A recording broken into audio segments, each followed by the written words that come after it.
What a great day to be alive. This video is brought to you and sponsored by Diet Coke, among other things. Also, some coffee today. That is what's keeping me going. Welcome, friends. I am. I get to get on here with Danny Bauer again and talk about a webinar that we have coming up. And here's Danny. Perfect.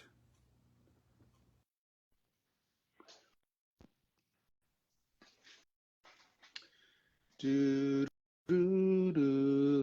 do do do do do do. Hey, you made it. Hello. Hello. This is a reminder to share it to your page. Yes, I just did. I believe I did. Okay. Let's go with you did. How's that? Yeah. Fantastic. Well, I was really on here for just 30 seconds before you got on. And so let's get started and talk about the upcoming webinar. That's why we're here today.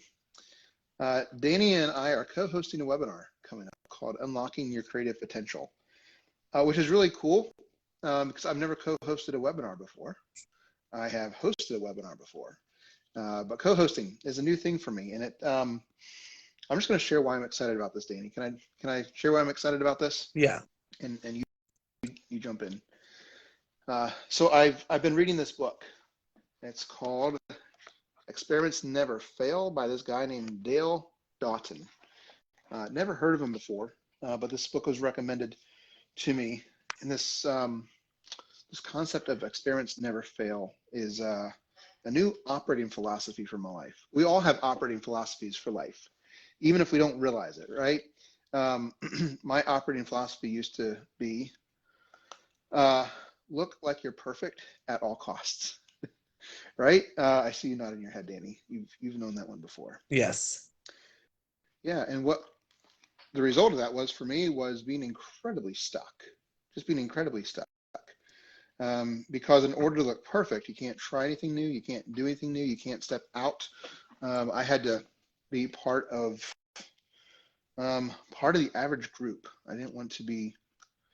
I was stuck in this conundrum. I wanted to make an impact in other people's life, but I wasn't willing to do anything different to impact others. And so I was stuck. I really, really wanted to impact other people, and I was not living in an impacting way.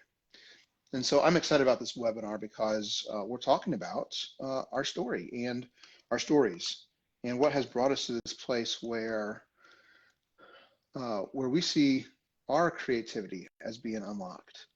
I think one of the things that we've said, this webinar is for you if you have a lot of ideas and have no idea how to execute them.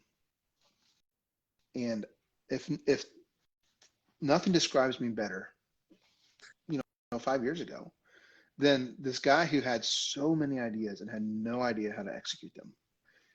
And really, the not knowing how to execute them was really a result of I didn't want to do anything different. I didn't want to take any risks. I didn't want to risk being imperfect. I didn't want to experiment because what I saw was that every experiment failed. Yeah. And so I was living in such a way that why would I experiment? I don't want to fail. And one thing I've also realized, Danny, along the way is that I used to see myself as I was my idea. Right. And so I built my identity around my ideas. And, if you're listening, here's the idea. Don't listen to it as if it's my story or Danny's story. Listen to it as if it's your story and see what part of our story you see in your story and what resonates with you. But I saw myself as my idea, and that was my identity. And if my idea failed, if my experiment failed, well, then I failed. And I didn't want to do anything that caused failure as a person. So I was incredibly stuck. I saw what other people did as successful. And I said, I'm going to do that because they did it. It looks successful. I'm going to copy it. Well, here's the secret. You cannot copy success. You have to create success. And actually, I've never said it that way before. I've never thought about it that clearly.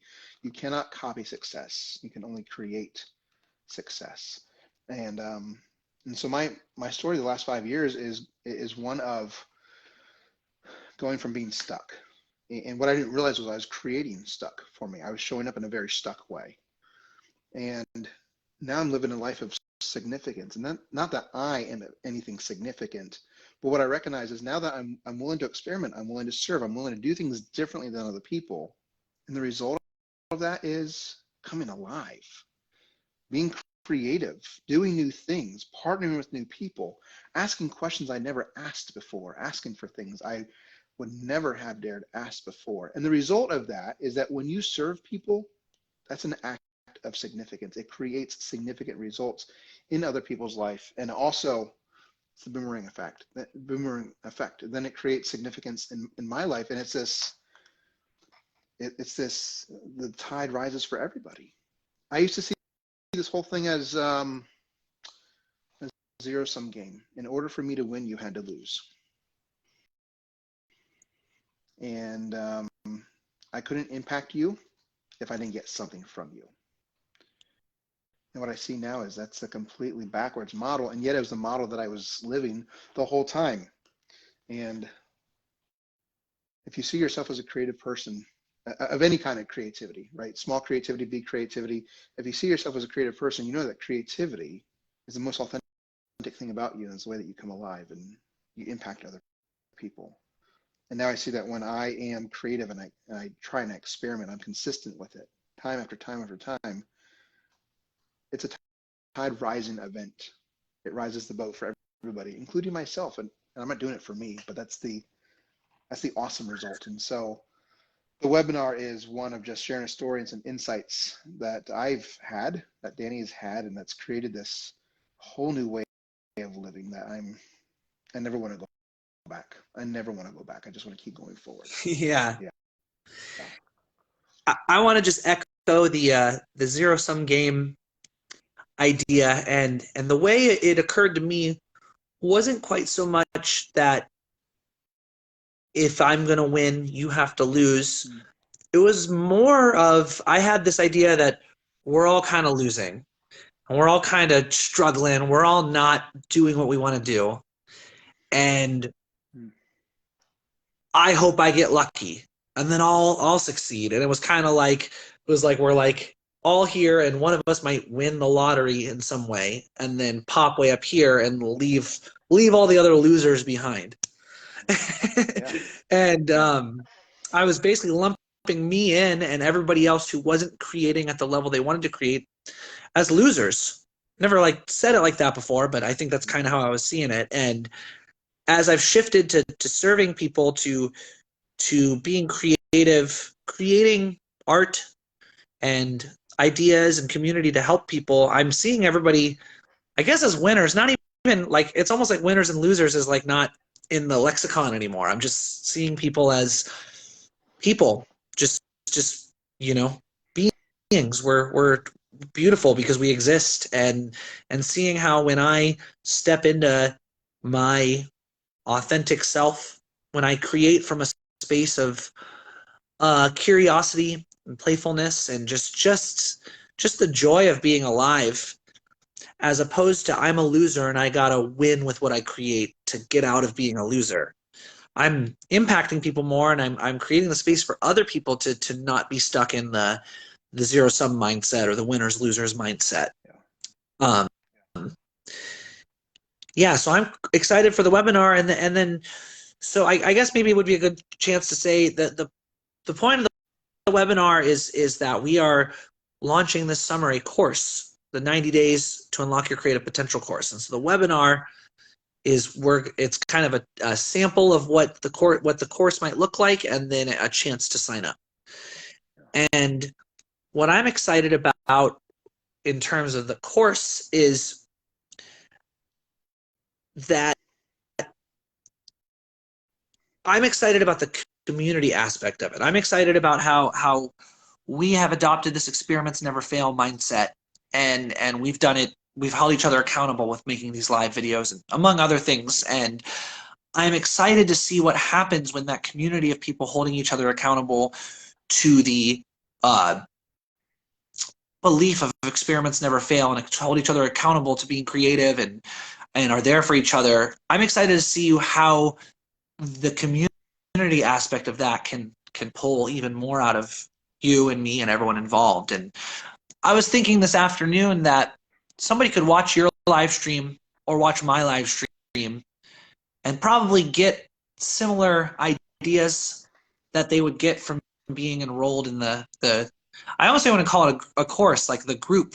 Yeah, But the I think community. Yeah. the community, Yeah. yeah. And but I see it's like they could watch the live stream, and then that's, I would encourage you to watch both our live streams. I think they're valuable. But committing to joining a community and saying, I'm going to be a part of this journey too, I think will, as you said, be a tide rising event for everyone.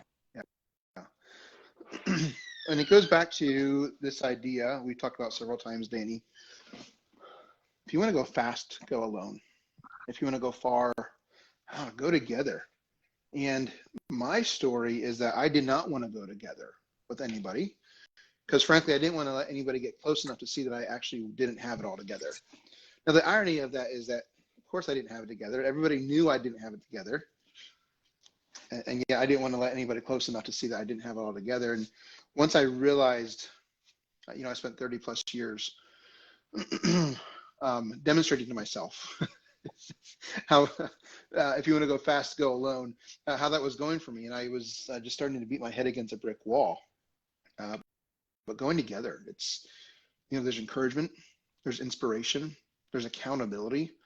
And even to an extent, if you'd like your toes to get stepped on, I'm not out there to step on anybody's toes, but sometimes I need to hear things that my toes get stepped on, and sometimes you need to hear things that your toes get stepped on, and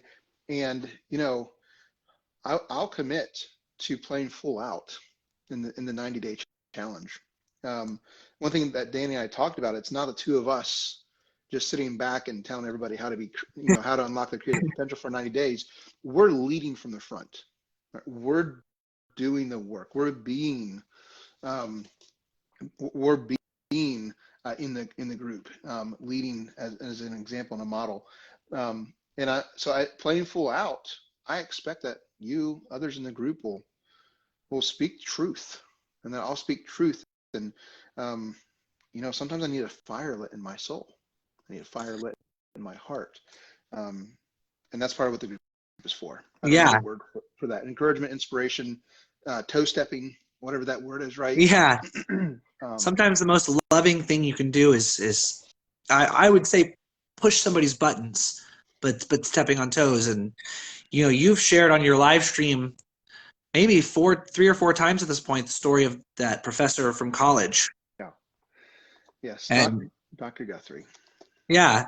And that's an instance of extremes, maybe even stomping on your toes. Yeah. Didn't he say he was going to tie you to the wall? He said, I can still hear him. Derek, I will nail you to the wall. And let me tell you how serious I thought he was. Is I literally imagined him. He's a short guy, and I'm short, so he was shorter than me. But I literally imagined myself walking in a class on Wednesday after he said this to me. And him literally picking me up and like nailing me to the wall. This is how serious he was. Yeah. I'll nail you to the wall, Derek, he said, and then you'll sit outside my class for the rest of the semester because I'm not going to have anybody in my class who doesn't pay attention. And that was a toe stepping that I needed. Yeah. And you're talking about how many years later is it still impacting you? 17 years. I tell the story more than almost any other story that I tell them. Yeah. So if you want your toe stepped on for 90 days, come join our group. Yeah. How's that? Danny, I was reading 21 Laws of Leadership by John Maxwell because we have our mastermind later today. But he talked about this thing, which I just thought was incredible. He said, early in my career, I made a decision to add value to others by training them and creating resources to help them. And this is the kicker. This required me to do 2 things: develop creativity and consistency. Little did I know that those 2 attributes would compound and contribute so much to my success. And really, I see what we're talking about here and our webinar and the 90 days challenge, especially as a way to develop creativity and consistency, not just in our lives, but in whoever else joins with us. And John Maxwell, I never looked at him and thought of him as a creative person. He's a speaker. He gets up and speaks, and yet he's authored 80 books, and he, I mean, he has certification courses that are filled with tools that he has created. He is creative at his core. Brene Brown even talks about we are all creative.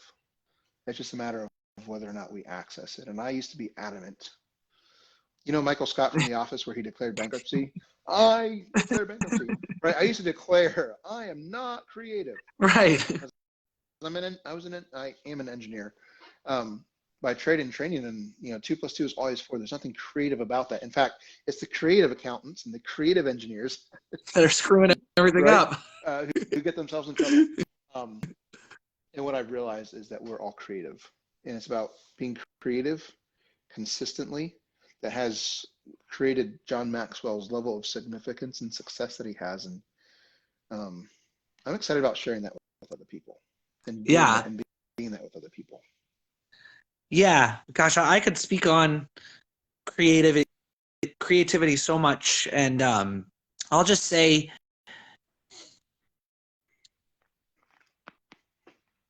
I have shifted my definition of creativity in the past month or so, where I've made I have a 4-word definition of creativity. It's creativity. Let me see if I'm actually right with 4, but I'm going to be creative with my use of the word form. Creativity is ideas executed. There we go. Creativity is ideas executed. And I don't know what my old definition of creativity was, but it was more complicated than that. And I definitely thought in order to be creative, it had to take a lot of effort. It had to be radical. It had to be over the top. It had to be big. Mm-hmm. And basically I set all these parameters on what creativity had to be. And now that I have one parameter, it's an idea and then doing the idea. And it's opened me up so much. I even just today I was looking at my YouTube channel and saw somebody commented on something, and I had the thought pop in my head: commenting on a YouTube video is creative. And that was a new thought for me today.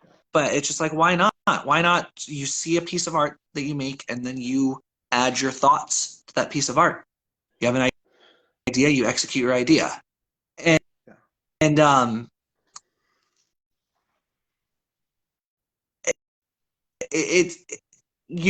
think it's like, because I can even think about like being too cool to comment on a YouTube video. And it's like, wait, why not? Like, why not say if I like the video and then see that as creative? And then that's a small piece of creativity that can lead to more. So, what are you hearing anything from that?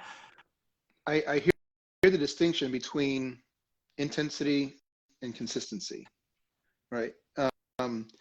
And I'm not being creative, so I've played piano for most of my life. I started taking lessons in 3rd grade. And it's not creative unless I sit down and I write a piece of music that gets played in Carnegie Hall, right? Yeah. That's not, it's not creative unless I hit this massive level of intensity. Yeah. But I could walk out to the piano right now, and I'm imagining a chord in my head, right? I could just play that chord. And in the silence of that room, I created a sound, right? And then I created, and then I could string some chords together and a melody together, and I could create something not big, not magnificent, not even significant, but it's that consistency piece. And I think this is where John Maxwell's talking about. It's the consistency of creativity that has compounded. He used that word, compounded, his success. And I think sometimes, it's not think, and it's not even sometimes. I used to live in such a way where I always found a way to make creativity impossible. Yes. Yeah. And not coincidentally, I also found a way to make success impossible, and I found a way to make significance impossible. And I think these are all tied together. Yeah. Because we're high performers, we're high achievers. Most of the friends we probably hang out with, professionally and personally, are probably high achievers too, right? So let's say we're speaking to an audience of high achievers here. We have high expectations for ourselves. Yeah. We know what we're capable of, right? We've seen the best work that we do. And we call that the only level of success is if I repeat that best work of success. Yeah. Right. If I don't ever create something that awesome again, I'm not creative. Right. And we don't give ourselves permission. We don't give ourselves the grace to say that was creative, and I'm using the word "and" on purpose, and playing a simple chord, playing a 2-chord progression, whatever it is. This also is creative. Like this is creative and this is creative. And frankly, if we're willing to admit it, this level of creativity was probably the result of consistently creating at this point for a long time. And we forget. Right. We left breadcrumbs of success along the way, or of creativity along the way. We just focus on this and we write everything off. Yeah. I'm hearing you speak into kind of the a level of humility that comes with simplifying creativity. Where I think we could be, I see myself in that. It's like, well, it's got to be like this. It's like arrogant for me to be so adamant that like there's this standard and like it has to be here for it to count as creativity. And I'm the arbiter of that. I decide what's creative and what isn't creative. And I think there's a level of humility of saying, no, playing a chord on piano is creative. Playing one note on piano is creative. Right. Or if you're a writer, or opening a Word document and writing a word on a blank page. If we simplify this all the way down and talk about consistency over intensity, writing a word on a blank page is creating. Yep. Writing one sentence in your book that you're writing, that is creative. It's not that it's not creative until the book is published. Yeah, right. It's even into the word. I'm not a like etymologist, but creative. That's a verb, or is that a to be creative? That's an adjective. It's like a. Yeah. Like I am creative. Yeah, it's like an in motion kind of word. I don't really know how to articulate it very well, but creative isn't like a thing you can point to. It's like a way of being. Yeah.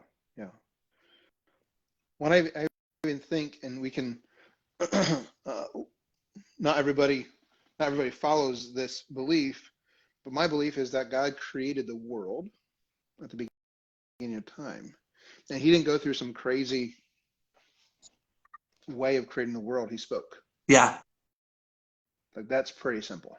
Yep. Now the result was pretty magnificent, but like the act of creating was pretty simple. Why do we feel like we need to go through it and complexify? That's a great word. Complexify the whole process to create.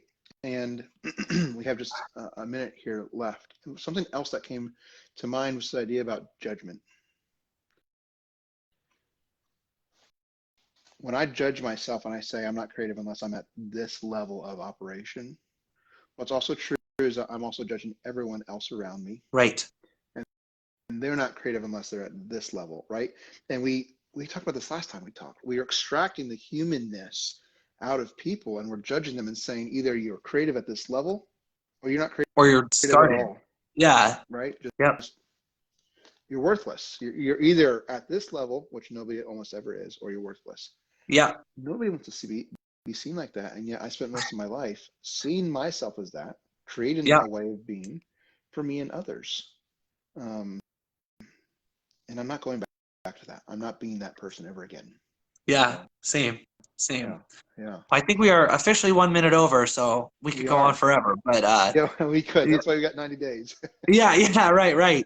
I guess I'll just reiterate. Just you got the link in the description here, right? So that the webinar is Friday, May 12th, and we're going to share our stories, and then we're going to present what the 90-day class is going to look like, and give you an opportunity to sign up. Class, community. Yeah, I don't even know if I want to call it a class anymore. It's a community. Yeah, I like that.